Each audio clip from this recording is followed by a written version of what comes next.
அனைத்து ஆன்மீக நேயர்களுக்கும் வணக்கம். இன்னைக்கு நம்ம பார்க்க போகிற வீடியோ என்னென்னு பார்த்தீங்கன்னா, நாளை புரட்டாசி மாதத்தில் வந்திருக்கக்கூடிய நிறைந்த பௌர்ணமி. உங்கள் கஷ்டங்கள் எல்லாம் தீர நாளை சரியாக இந்த நேரத்தில் சந்திரனை வழிபாடு செய்ய வேண்டும். வாங்க இன்னைக்கு அதை பற்றி பார்க்கலாம். பொதுவாகவே பெரியவர்கள் வழக்கத்தில் சொல்லுவதுண்டு, இன்றைய நாள் நிறைந்த பௌர்ணமி தினம், இன்று எதை ஆரம்பித்தாலும் அது நன்றாக நடக்கும் என்று. நன்மைகள் நிறைந்த இந்த நாளை நாம் தவற விடலாமா?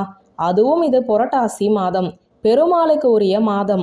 விசேஷமான இந்த மாதத்தில் வந்திருக்கும் பௌர்ணமி தினத்தை யாரும் தவற விடாதீங்க. குறிப்பா அன்றைய தினம் எந்த நேரத்தில் சந்திரனை வழிபாடு செய்ய வேண்டும், எந்த முறையில் வழிபாடு செய்ய வேண்டும் என்பதை பற்றிய சிறிய ஆன்மீக ரீதியான குறிப்பைத்தான் இந்த வீடியோவில் பார்க்க போகிறோம். நாளை மாலை வழக்கம் போல உங்களுடைய வீட்டில் 6 மணிக்கு விளக்கு ஏற்றி குல தெய்வத்தை வழிபாடு செய்து கொள்ளுங்கள். பௌர்ணமி என்றாலே சிவனுக்கும் பார்வதிக்கும் தான் விசேஷமான நாள். நாளைய தினம் எல்லா அம்மன் கோவில்களிலும் இரவு 7 மணிக்கு மேலாக விசேஷ பூஜைகள் சிறப்பாக நடக்கும். முடிந்தால் பெண்கள் அந்த பூஜையில் கலந்து கொள்ளலாம். சரி, உங்க வீட்டு பூஜை அறையில் 6 மணிக்கு தீபம் ஏற்றி வைத்தாகிவிட்டது. பூஜை அறையிலேயே சிறிது நேரம் அமர்ந்து குல தெய்வத்தையும் இஷ்ட தெய்வத்தையும் மனதார வேண்டிக் கொள்ளுங்கள். 7 மணிக்கு முழு நிலவு மேலே வந்திருக்கும். உங்களுடைய வீட்டின் வெளிப்பக்கத்தில் எந்த இடம் உங்களுக்கு சௌகரியமாக இருக்குமோ அதை தேர்ந்தெடுத்து கொள்ளுங்கள். மொட்டை மாடி, கொல்லைப்புறம், பால்கனி எந்த இடமாக இருந்தாலும் சரி. உங்களுடைய கையில் ஒரு கைப்பிடி பச்சரிசி மட்டும் எடுத்துக்கோங்க. சந்திர பகவானை தரிசனம் செய்வதற்கு நாளைய தினம் 7 மணிக்கு குரு ஹோரையும் இருக்கிறது.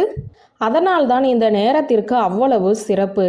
2 கைகளையும் ஏந்தியபடி வைத்து கொண்டு உள்ளங்கை நடுவே பச்சரிசியை வைத்து உங்களுடைய கஷ்டங்களை அந்த சந்திர பகவானிடம் சொல்லுங்கள். சிவன் பார்வதியையும் நினைத்து கொள்ளுங்கள். பெருமாள் மகாலட்சுமி மனதில் நினைத்து கொள்ளுங்கள். குல தெய்வத்தையும் மனதில் நினைத்து கொள்ளுங்கள். குறைந்தது 5 நிமிடம், அதிகபட்சம் அரை மணி நேரம் கூட அமர்ந்து சந்திர பகவானை அந்த சந்திர ஒளியில் தரிசனம் செய்து வேண்டுதலை வைக்கலாம். அதன் பின்பு வீட்டிற்குள் வந்து அந்த ஒரு கைப்பிடி பச்சரிசி ஒரு தட்டில் கொட்டி பத்திரப்படுத்தி வைத்து கொள்ளுங்கள். அடுத்த நாள் காலை எழுந்து அந்த பச்சரிசியை மிக்சி ஜாரில் போட்டு கொரகொரப்பாக அரைத்து அதோடு கொஞ்சம் வெல்லமோ சர்க்கரையோ சேர்த்து ஏதாவது மரத்தடியில் தூவிவிட்டு வந்து விடுங்கள். அதை எறும்புகள் சாப்பிட்டு கொள்ளட்டும். நாளைய தினம் உங்களுடைய கையில் பச்சரிசை வைத்து கொண்டு இரவு 7 மணிக்கு சந்திர பகவானின் முன்பு நின்று கையேந்தி நீங்கள் எந்த வரம் கேட்டாலும் அது உடனே கிடைக்கும். இது ஆன்மீக ரீதியாக நம்பப்படும் ஒரு நம்பிக்கை. இதில் எல்லாம் எங்களுக்கு நம்பிக்கை இல்லை என்று சொல்பவர்கள் கையில் எதுவுமே எடுத்துட்டு போகாதீங்க. வெறுமனே சந்திர பகவானை தரிசனம் செய்து உங்கள் மனதில் இருக்கும் வேண்டுதலை வையுங்கள். நிச்சயம் அது நடக்கும். காரணம், பௌர்ணமி அன்று பாசிட்டிவ் எனர்ஜி இந்த பூமி முழுவதுமே நிறைந்திருக்கும். அந்த சமயத்தில் நீங்கள் வைக்கக்கூடிய வேண்டுதல் நேராக பிரபஞ்சத்தை அடையும். அந்த வேண்டுதல் கூடிய சீக்கிரத்தில் நிறைவேறும் என்பது அறிவியல் ரீதியான உண்மையும் கூட. முயற்சி செய்து பாருங்கள். நல்லது நினைப்பவர்களுக்கு நல்லது மட்டுமே நடக்கும் என்ற கருத்தோடு இந்த வீடியோவை நிறைவு செய்கிறேன். நன்றி, வணக்கம்.